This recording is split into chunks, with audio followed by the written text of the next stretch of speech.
자, 이제 새생명 축제를 딱 일주일 남겨두고요. 다시 한번 전도에 관한 말씀을 좀 살펴보기를 원합니다. 그래서 오늘은 전도할 때 당신은 혼자가 아니다 라는 제목으로 하나님 말씀 증거하겠습니다. 사마리아에서 빌립 집사님의 사역은 대단히 성공적이었습니다. 어둠의 권세가 물러가고 귀신이 쫓겨났습니다. 중풍병자가 고침을 받고 안진뱅이가 일어났습니다. 저주의 땅 사마리아가 기쁨으로 충만한 축복의 땅으로 변화되었던 것입니다. 그야말로 센세이션이었습니다. 자, 어떻게 이런 일이 일어날 수 있었는가? 당연히 우리는 이 빌립이라고 하는 사람에게 초점을 맞추기가 쉽습니다. 빌립이 참 굉장한가 보다. 자, 그러나 우리가 성경을 보면은요, 전혀 그런 느낌을 받을 수가 없습니다. 빌립이 굉장해서 빌립이 갔던 사마리아 땅에 엄청난 일이 일어났구나, 이런 모습을 성경은 전혀 보여주지 않습니다. 성경에 나와 있는, 오늘 이 본문 사도행전 8장에 나와 있는 이 빌립의 모습을 보면 대단히 평범하고 평이합니다. 오히려 카리스마로 친다 그러면 빌립과 함께 집사님이 되었던 집사님들 중에서 스데반 집사님이 탁월합니다. 이분에 대해서는 이런 설명이 붙어 있습니다. 믿음과 성령이 충만한 사람 스데반이다.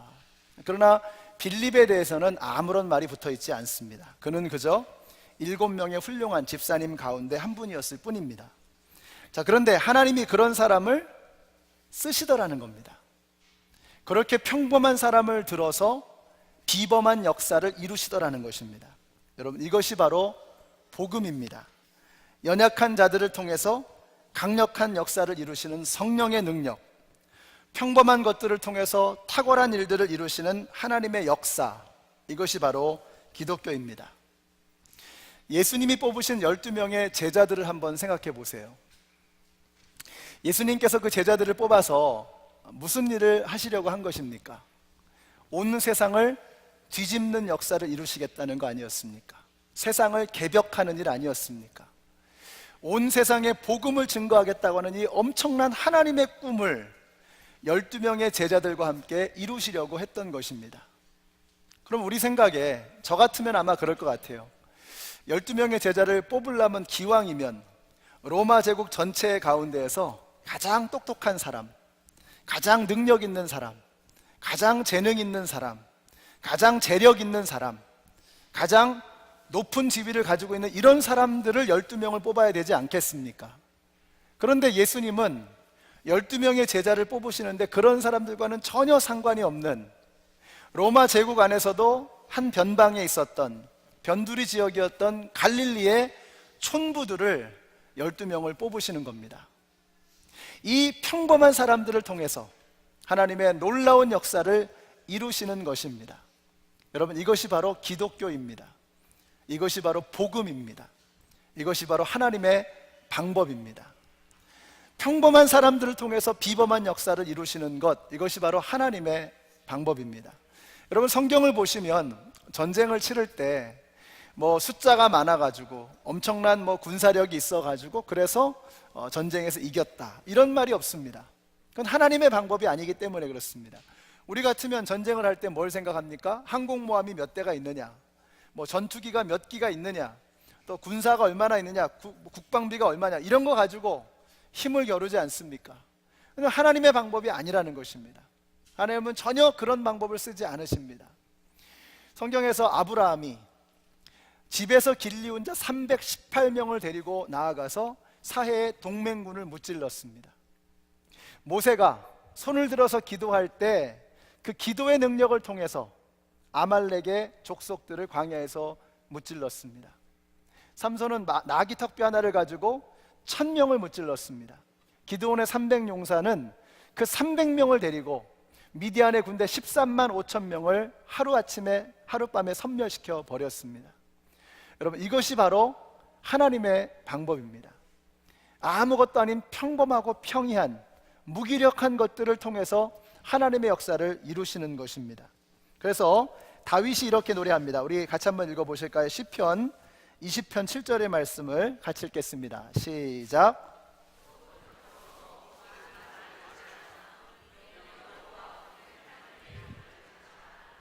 아멘. 예, 짠. 제가 이렇게 임직식을 하면서 제가 너무 이렇게 막 감격스러워가지고요, 옷 벗는 것도 잊어버렸습니다. 자, 이게 다윗의 고백이었습니다. 혹은 병거 혹은 말을 의지하나 우리는 여호와 하나님의 이름을 자랑하리로다. 그러니까 병거나 뭐 말이라 그러면 이것은 요즘으로 치면 항공모함, 뭐 전투기 뭐 이런 겁니다. 그런 무기에 의지하지 않는다는 거죠. 우리는 오직 하나님만 자랑한다는 겁니다. 하나님의 이름이면 전쟁에서 승리하기에 충분하다는 것입니다. 이게 바로 다윗이었습니다. 하나님께서 다윗을 너무너무 좋아하시는 거예요. 그래서 뭐라 그러죠? 성경에서 나의 마음에 합한 자다. 하나님의 스타일이라는 겁니다. 하나님의 스타일이 바로 이것입니다. 실제로 다윗은 물맷돌 하나를 가지고 육척 장신 블레셋의 특공훈련을 받은 장수 골리앗을 한 번에 일격에 무너뜨리는 그런 쾌거를 거둡니다. 이게 바로 하나님의 방법이라고 하는 것입니다.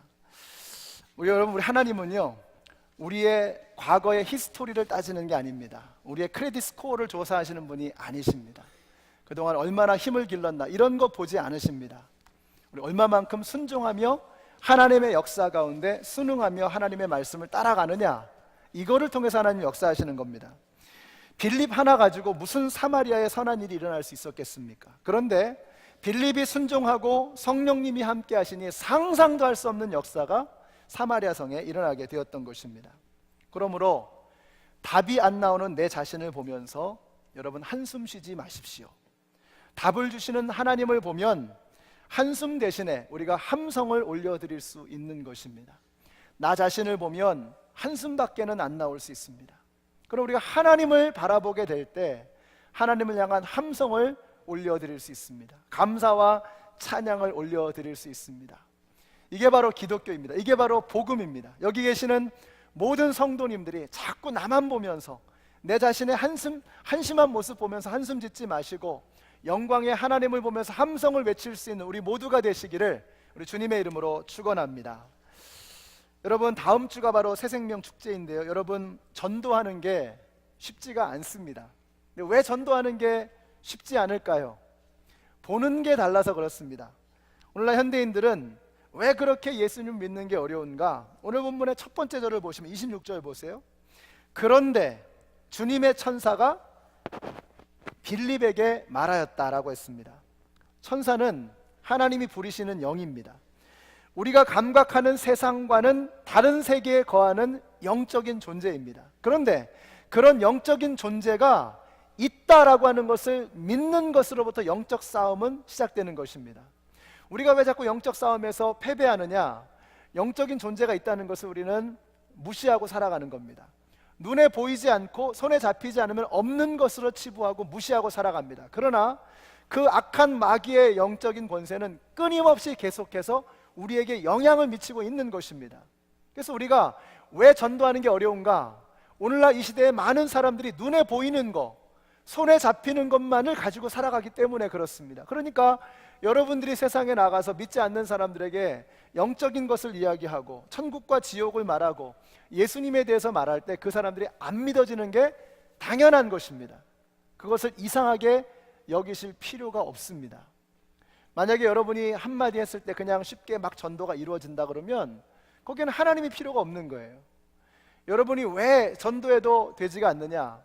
그래서 우리가 하나님 앞에 기도하고 부르짖고 하나님을 의지해야만 되는 것입니다. 하나님께서 역사하실 때 그 마음 속에 문을 열어주셔서 영적인 세계를 볼 수 있는 영안이 열리고 예수를 영접할 수 있는 축복이 임하게 되는 것입니다. 그러니까 우리가 전도할 때요, 전도가 잘 안 되는 거, 이게 당연한 겁니다. 여러분, 이것을 기억하셔야 합니다. 그 멀피의 법칙이라고 여러분 들어보셨죠? 뭐 예를 들면 이런 겁니다. 첫 번째, 치통의 법칙. 치통은 언제나 치과문을 닫는 토요일 오후부터 시작이 된다. 라디오의 법칙도 있습니다. 라디오를 틀면 언제나 좋아하는 노래의 마지막 부분이 흘러나온다. 세 번째, 미용실의 법칙. 헤어스타일을 바꾸려고 작정하면 사람들이 갑자기 헤어스타일이 멋있다고 칭찬하기 시작한다. 전화의 제1법칙. 펜이 있으면 메모지가 없고 메모지가 있으면 펜이 없고 펜과 메모지 둘 다 있으면 메모할 일이 없다. 전화의 제2법칙. 전화번호를 잘못 누른 것을 깨닫는 순간 상대방이 전화를 받지 않는 일은 없다. 그러니까 전화를 잘못 거면 꼭 받는다는 거예요. 네, 바코드의 법칙. 사면서 좀 창피하다는 생각이 드는 물건일수록 계산대에서 바코드가 잘 찍히지 않는다. 수면의 법칙. 코를 심하게 고는 쪽이 항상 제일 먼저 잠이 든다. 많이 겪어보셨죠? 꼭 코 고는 사람이 먼저 잔단 말이죠. 멀피의 법칙. 우연히, 참 이런 일들이 참 우연히 많이도 일어납니다. 근데 여러분, 영적인 세계는요 우연이 없습니다. 여러분이 만약에 이 참 너무나도 기구하게도 어떻게 이런 일이 일어나나, 틀림없습니다. 마귀가 역사하는 겁니다. 마귀가 방해하는 겁니다. 영적인 것이 아니면 설명이 되지 않은 일들이 우리 가운데 너무나도 많습니다. 하나님을 사랑하는 두 사람이 왜 그렇게 서로 반목하고 서로 하나가 되지 못하는지 안타까울 때가 참 많습니다. 이분도 하나님을 사랑하고 이분도 하나님을 사랑하고 열심히 섬기려고 하는데 두 사람이 믿음의 공동체 안에서 하나가 되지 못하는 모습을 보면서 안타까울 때가 너무나도 많습니다. 제 눈에 보이는 거, 이게 마귀가 역사하는 게 눈에 보이는 겁니다. 반드시 악한 마귀의 권세가 있다라고 하는 것입니다. 우리가 주님의 일을 할 때는요, 주님의 일이라고 하는 것은 다 영적인 일 아니겠습니까?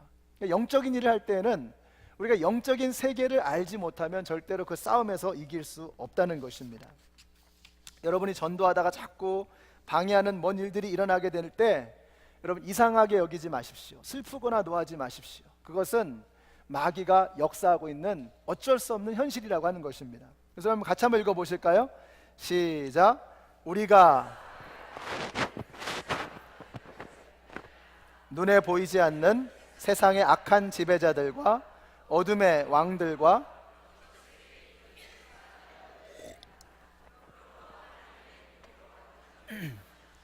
아멘이십니까?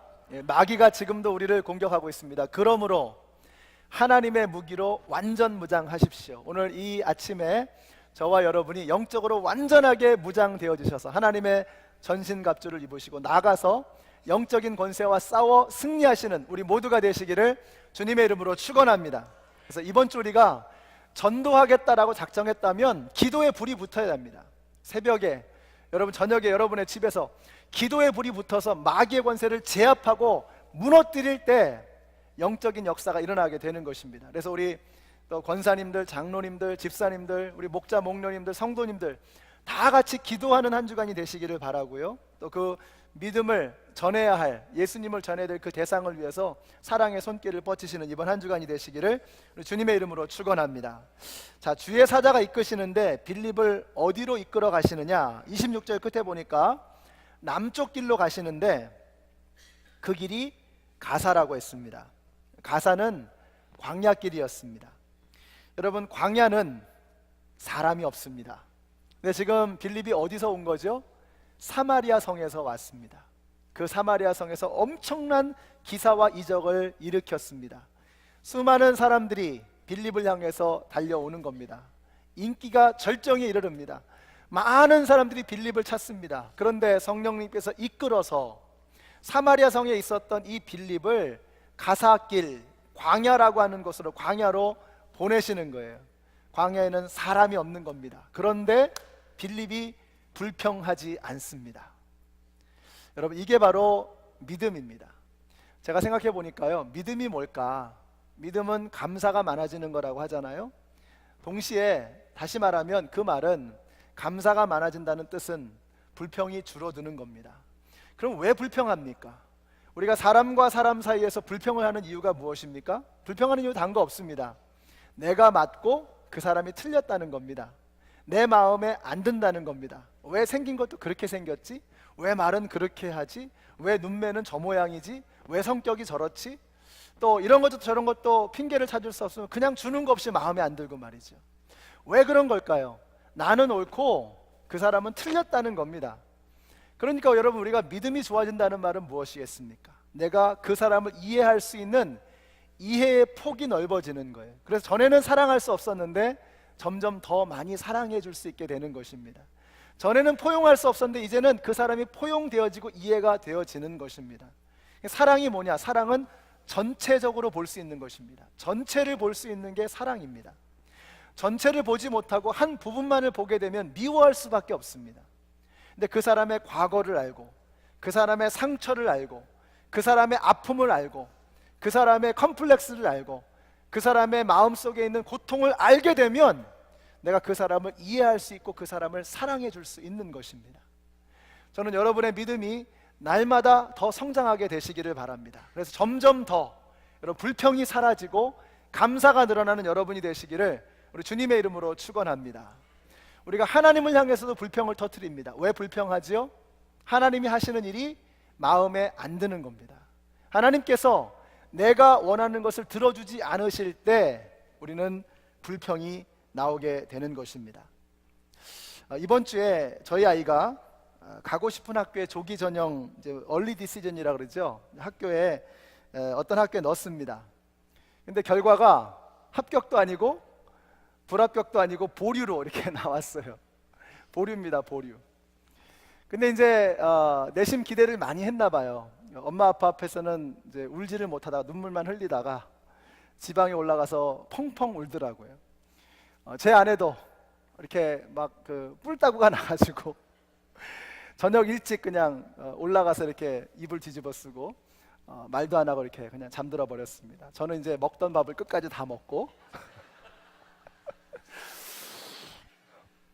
저도 좀 하나님 앞에 좀 섭섭했습니다. 아, 하나님 그렇게 애가 고생했는데 좀 들어주시지.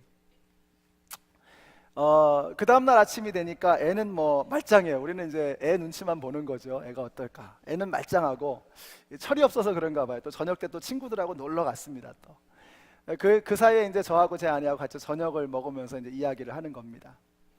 여전히 이제 하나님 앞에 섭섭한 마음을 지우지 못한 상태에서 이제 꿍 하고 있는데 아내가 그러는 거예요.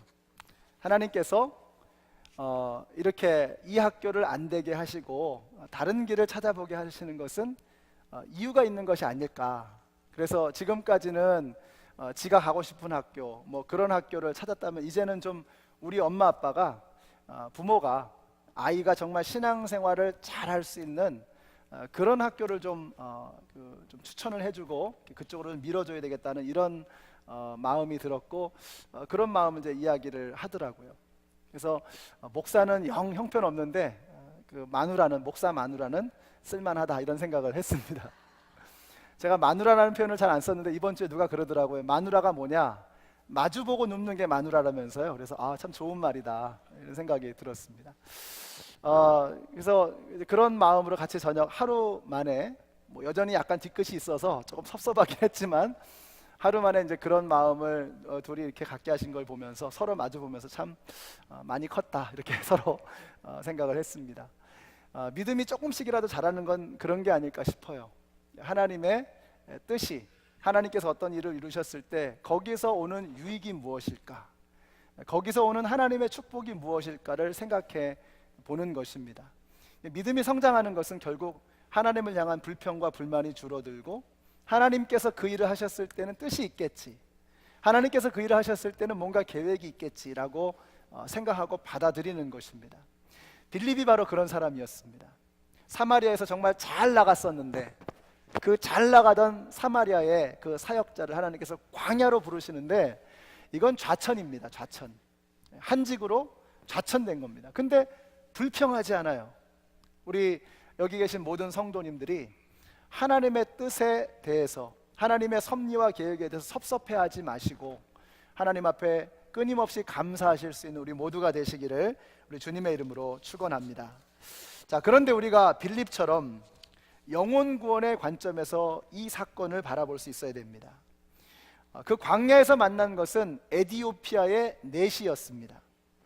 유대인들이 무시하는 이방인이었습니다. 그리고 수많은 군중이 아니라 겨우 한 사람이었습니다. 그것도 넷이었습니다. 유대인의 회중에 영원토록 들 수 없다라고 얘기했던 바로 그 고자였습니다. 근데 상관하지 않는 것입니다. 빌립은 그런 거 상관하지 않았습니다. 수많은 사람 대신에 한 사람이었고, 유대 사람 대신에 이방인이었고, 정상적인 사람 대신에 고자였고, 그런 거 전혀 상관하지 않았습니다. 하나님께서 그 사람을 만나게 하셨을 때는 반드시 이유가 있다고 하는 것을 그가 확신하고 있었기 때문입니다. 바로 그 증거가 있습니다. 빌립이 광야에 도착했을 때 성령께서 빌립에게 말씀하시기를 마차로 다가가라고 하셨습니다. 내시가 있는 그 마차로 가라는 겁니다. 그때 빌립이 어떻게 했는가 보세요. 30절에 보니까 빌립이 달려가서라고 했습니다. 빌립이 달려가서. 제가 이 구절을 굉장히 좋아합니다. 이 말씀을 보면 빌립의 마음이 어떤 마음인가를 우리가 느낄 수 있습니다. 그 먼 광야길을 걸어온 겁니다. 지금 이 빌립이 에디오피아에서 예루살렘까지 마차를 타고 온 겁니다. 얼마나 피곤하고 힘들었겠습니까? 그 걸어서 가는 그 길이 얼마나 힘든 일이었겠습니까? 자, 그리고 나서 이제 그 힘들게 걸어온 이 내시를 만나는데 빌립도 마찬가지입니다. 빌립은 이 광야에서 사는 사람이 아니거든요. 이 사람은 편안하게 이렇게 예루살렘에 있었던 그런 사람입니다. 그런데 그 예루살렘에서부터 이 가사길까지 하루길인데 그 하루길을 지치지도 않고 달려서 여기까지 온 것입니다. 얼마나 피곤했겠습니까? 그런데 주님께서 가라고 하실 때, 다가가라고 하실 때 그냥 어기적 걸어가는 게 아니라 달려갔다는 겁니다. 무슨 뜻일까요? 기쁜 마음으로 하나님의 말씀에 순종했다는 뜻입니다. 우리가 주님을 섬길 때 이런 사람이 되어야 합니다. 빌립은 자신이 피곤한 그 몸을 이겨내고 육체의 한계를 이기고 주님을 섬겼던 사람입니다. 우리 한국 사람들이 굉장히 좋아하는 성경 구절이 있습니다. 뭘까요? 마음은 원이로되 육신이 약하여. 마음은 원이로되 육신이 약하여.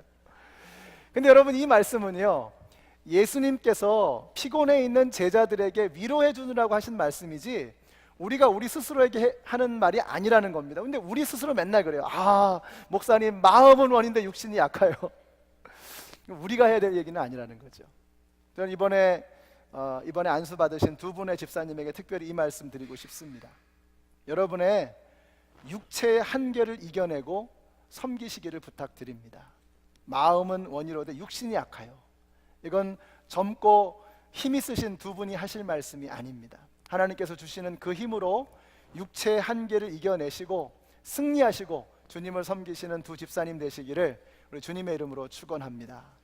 빌립처럼 남들이 가고 싶어하지 않는 곳으로 달려가십시오. 빌립처럼 폼나지 않는 곳, 또 다른 사람들이 인정해주지 않는 곳, 알아주지 않는 그곳도 마다하지 않고 기쁨으로 달려가실 수 있는 두 집사님 되시기를 우리 주님의 이름으로 축원합니다. 우리가 신앙생활에는요, 자기를 이겨내는 극기가 있어야 합니다. 피곤하고 힘들지만 성령님의 명령 앞에서 걷지 않고 달려갔던 빌립 집사님을 생각하십시오. 오늘 안수 받으신 두 분의 집사님, 또 두 분의 권사님, 이번 주 제가 네 분을 생각 많이 했습니다. 우리 두 집사님 특별히 부탁드리는 것은 달려가는 집사님들 되시라는 겁니다. 피곤하고 힘들고 지치고 어려워도 멈추어야 할 핑계를 찾지 마시고 달려갈 수 있는 힘과 능력을 하나님에게 구하시는 두 분 집사님 되시기를 바랍니다. 또 한 가지는요, 남들이 힘들어하는 거, 또 하고 싶어하지 않는 거 자꾸 찾아가시는 그런 분들이 되시라는 거예요. 그래서 표신하지 않는 곳에서 충성되게 섬기십시오. 그러면 주님이 보십니다. 주님이 보시면 그거 하나만으로 충분하신 두 집사님 또 권사님들 되시기를 바랍니다. 우리 권사님들, 이 권사라고 하는 직함은 성경에 나와 있는 직함은 아닙니다. 그러나 권사라는 이름, 그 뜻은, 그 말은 성경의 한 이름에서 나왔습니다. 그 권사라는 이름의 뜻을 가지고 있는 사람은 바로 바나바였습니다. 바나바를 번역하면 권위자라 이렇게 말씀하고 있습니다. 그러니까 권위를 가지신 분이 권사님입니다. 그러니까 목에 힘주는 그 권위가 아니라 권면하고 위로하는 사람이다 라는 뜻입니다.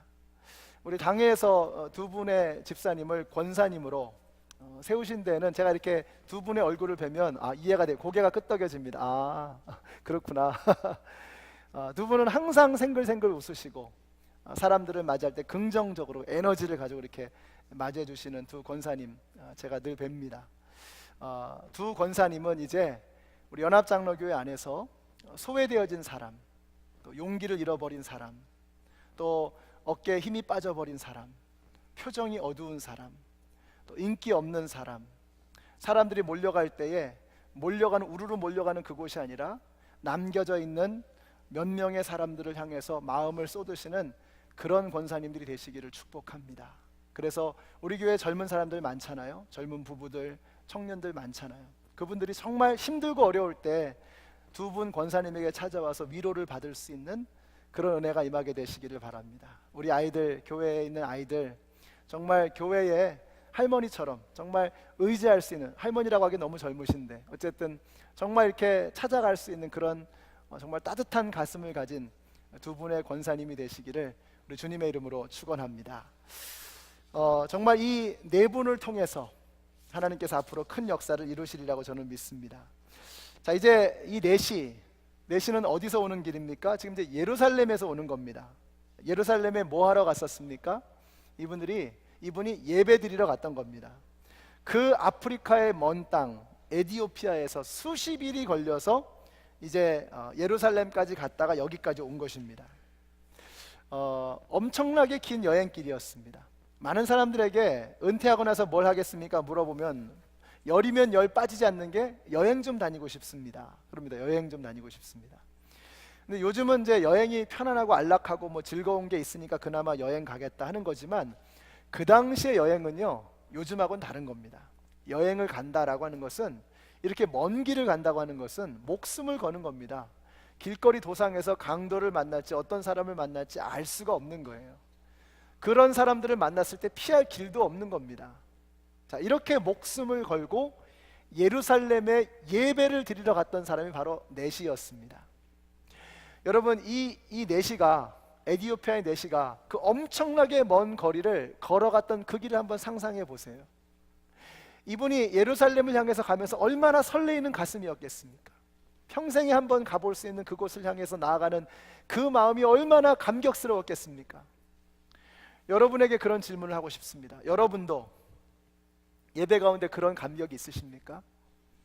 여러분 예배 드리실 때 정말로 그런 감격으로, 정말로 그런 떨리는 가슴으로 하나님을 만나고 계십니까? 우리의 예배 가운데 그런 감격이 없다면, 그런 기쁨이 없다면 여러분 우리는 정말 하나님 앞에 너무나도 부족한 모습으로, 불충한 모습으로, 부끄러운 모습으로 오는 것입니다. 하나님이 여러분에게 얼마나 완벽하게 살았느냐 이런 걸 기대하시는 게 아닌 것 같아요. 얼마나 신실하게 하나님 앞에 나와왔느냐, 얼마나 뜨거운 열정으로 하나님을 만나러 달려왔느냐, 이거 보시는 겁니다.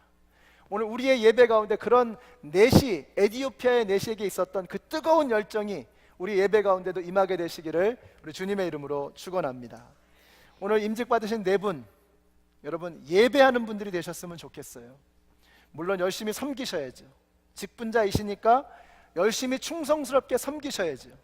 그러나 섬기는 것보다 100배, 1000배 중요한 것이 예배입니다.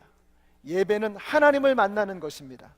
하나님을 만나는 일에 실패하고 주님의 일을 한다는 것은 어불성설입니다. 말도 되지 않는 것입니다. 하나님을 만나는 것이 첫 번째입니다. 하나님을 만나는 일에 목숨을 거시는 네 분이 되시기를 우리 주님의 이름으로 축원합니다. 하나님을 만나면요, 예배 가운데서 하나님의 영광을 바라보는 사람은 시험도 잘 되지 않습니다. 우리가 보면은 왜 그렇게 시험에 잘 드는지, 오늘날 우리 그리스도인들이 너무나도 허약 체질이 되어버렸습니다. 너무 쉽게 시험에 빠지는 거예요. 뭐 조그만 일 가지고 이렇게 쓰러지고 넘어지는 겁니다. 죽고 사는 문제도 아닌데 별것도 아닌 거 가지고 서로 이렇게 힘들게 하고 상처를 입고 주고받고 이럽니다. 우리가 하나님의 영광을 바라보는 사람은, 하나님을 통해서 그 광대하신 우주를 바라볼 수 있는, 하나님의 그 광대하신 능력을 바라볼 수 있는 사람은 작은 것 가지고 연연하지 않습니다. 죽고 사는 문제도 아닌 거 가지고 이렇게 일희일비하지 않습니다. 그래서 우리 이번에 임직 받으신 네 분들, 예배 때마다 하나님을 만나시는 네 분이 되시기를 바라고요. 그 하나님 때문에 어떠한 어려움과 시련도 이겨내실 수 있는 우리 임직자들이 되시기를 우리 주님의 이름으로 축원합니다. 예배를 잘 드리고 또 집으로 돌아오는 길인데 이 넷이가 성경을 읽었습니다. 그런데 읽지만 깨달아지지가 않는 겁니다. 예루살렘의 종교 지도자들도 넷이의 질문에 속 시원하게 대답을 해주지 못했던 것 같습니다. 자, 이날도 넷이는 해결되지 않는 질문을 가지고 성경을 계속 읽어나가고 있는 것입니다. 그때 빌립을 만났습니다. 우리 35절 말씀 같이 읽어보실까요? 시작. 빌립은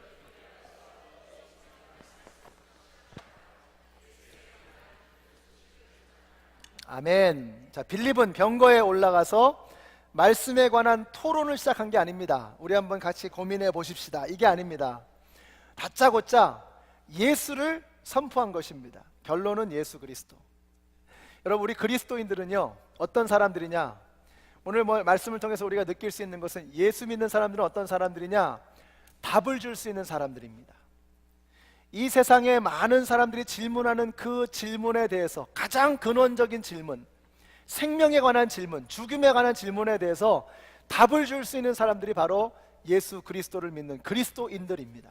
여러분들은 답을 가지고 계신 분들입니다. 주 예수를 믿으라, 그리하면 너와 내 집이 구원을 얻으리라. 여러분, 이 생명의 문제, 죽음의 문제에 관해서 답을 가지고 있는 우리들입니다.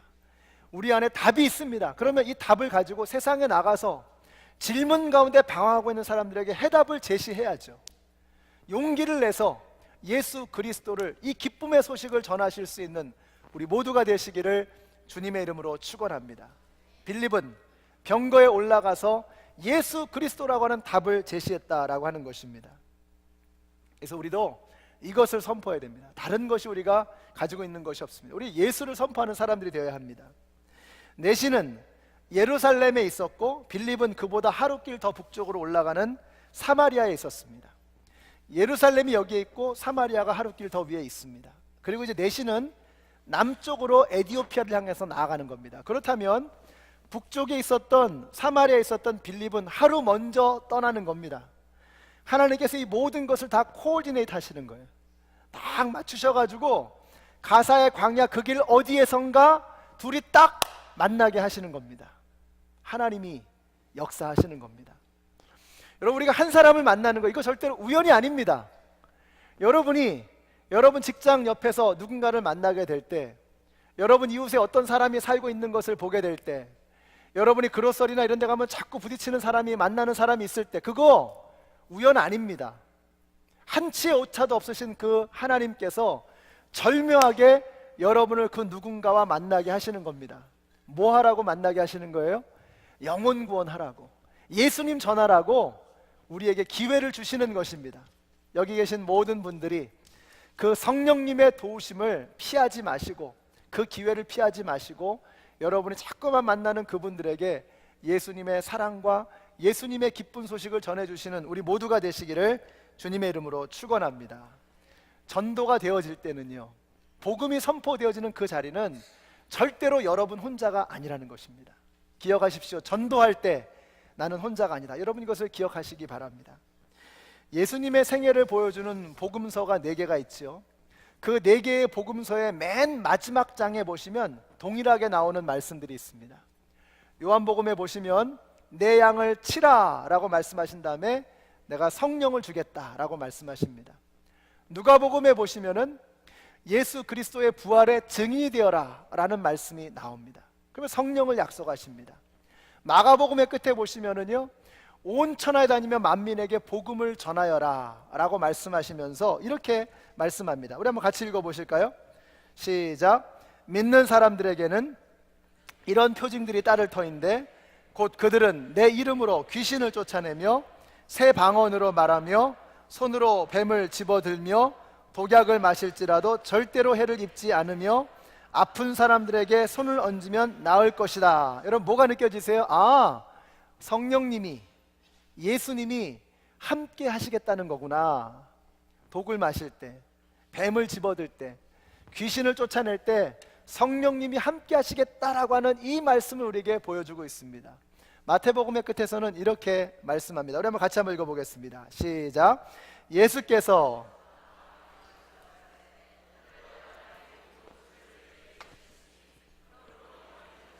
모든 족속으로 제자를 삼아 아버지와 아들과 성령의 이름으로 세례를 주고 내가 너에게 분부한 모든 것을 가르쳐 지키게 하라. 볼지어다 내가 세상 끝날까지 너희와 항상 함께 있으리라 하시니라. 아멘. 여러분, 우리가 복음을 전할 때, 예수를 전할 때 예수가 그 자리에 함께하고 계시는 것을 믿으시기 바랍니다. 여러분이 전도하실 때 절대로 여러분은 혼자가 아니십니다.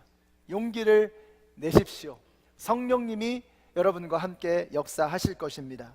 여러분이 입술을 열어서 예수님의 부활을 증언할 때에 여러분에게 생각지도 못했던 놀라운 일들이 일어나게 될 것입니다. 예수님이 함께하고 계시기 때문에 하나님의 살아계심을, 복음을 증거하는 그 자리에서 여러분은 느끼게 될 것입니다. 얼마 전에 그런 그 이야기를 들었습니다. 지금 우리가 속해 있는 곳이 몽가머리 카운티거든요. 몽가머리 카운티. 이 몽가머리 카운티에서 이제는 그 가버먼트에서 공식적으로 모든 용어를 쓸 때 종교적인 색채의 말을 다 빼버리겠다라고 하는 그런 결정이 났다고 합니다. 그 말은 무엇입니까? 크리스마스라는 말도 못 쓰는 거예요. 이제 크리스마스라는 말이 몽가머리 카운티에서는 공식적으로 쓰여지지 않습니다. 여러분, 이유가 뭡니까? 우리가 혀를 차기도 하고 어떻게 세상이 이 모양이 되었나라고 다른 사람들을 탓할 수도 있지만 여러분, 우리 스스로를 탓해야 됩니다. 만민에게 복음을 전하라고 하셨는데, 땅끝까지 가서 예수를 증거하라고 하셨는데 우리가 그 사명을 감당하지 못하고 있기 때문에 세상이 이렇게 썩어져 가고 있는 것입니다. 우리의 탓입니다. 여러분 기억하십시다. 우리가 복음을 전할 때 절대로 여러분 혼자가 아닙니다. 하나님의 능력이 나타나게 될 것입니다. 믿으십시오. 여러분이 예수 그리스도를 선포하게 될 때에 사마리아 성에서 일어난 것처럼 귀신이 쫓겨가고 중풍병자가 일어나고 안전뱅이가 살아나는 역사가 일어나게 될 것입니다. 성령님이 함께 하시기 때문에 우리를 통해서 하나님은 그런 역사를 이루실 것입니다. 이번 한 주간 영적 싸움을 여러분 각오하시고 기도하시면서 한 영혼이라도 복음을 증거하기 위해서 힘쓰시는 우리 모두가 되시기를 주님의 이름으로 축원합니다.